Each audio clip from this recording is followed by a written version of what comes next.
So my name is Karina Mandell. I'm a social entrepreneur in Baltimore. And like Polly, I have a story. So usually pretty private about my life, but hopefully together we'll go on an adventure and you'll get to know a little bit more about me.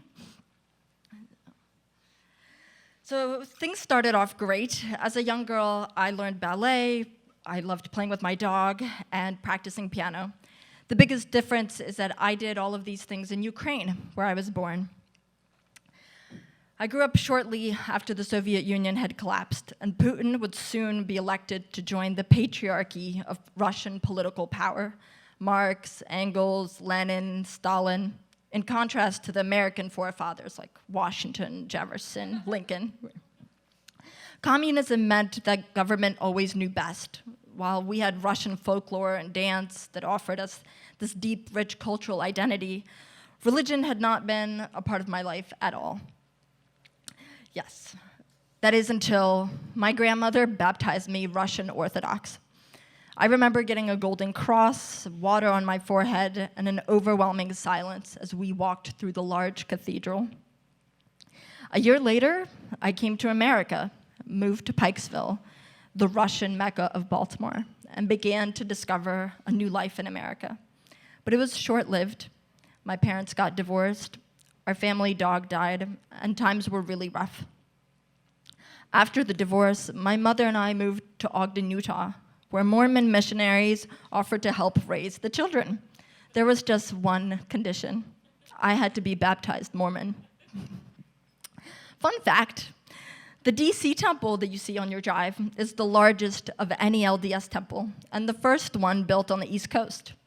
Angel Moroni sits at the top with his trumpet as the herald of the second coming.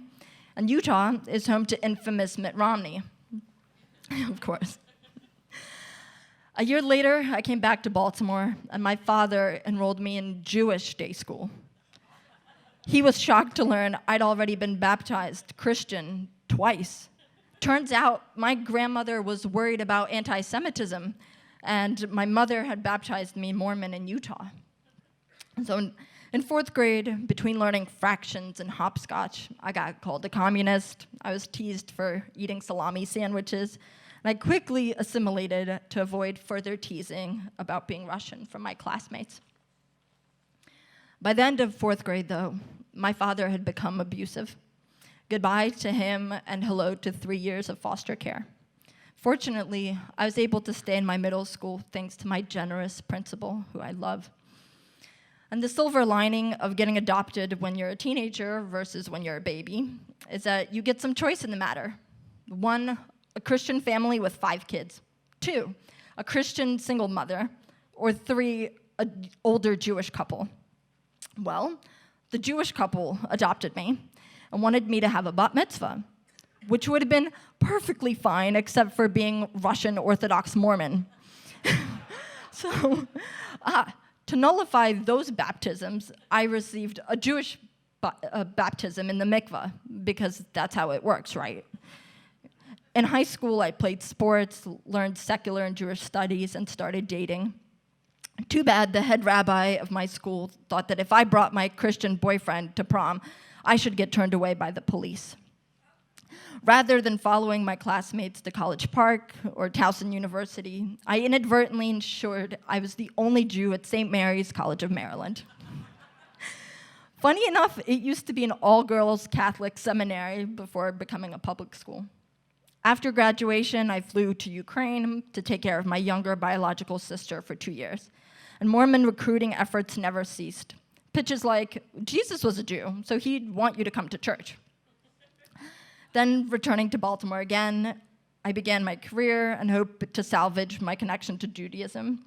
I moved in with 3 other Jewish girls to a place called Moishe House, and we hosted 8 events for young adults in Baltimore City every month. Now, while I'm still trying to find myself, it seems like America is too. Politically, things have never been more confusing. We've gone from Obama hosting the first ever Seder in the White House to Trump, and his daughter is an Orthodox Jew. No matter the politics, the heritage, or the religion, I'm so lucky to be standing before all of you because I was adopted by a loving family who come from all walks of life. Too many others haven't been as lucky.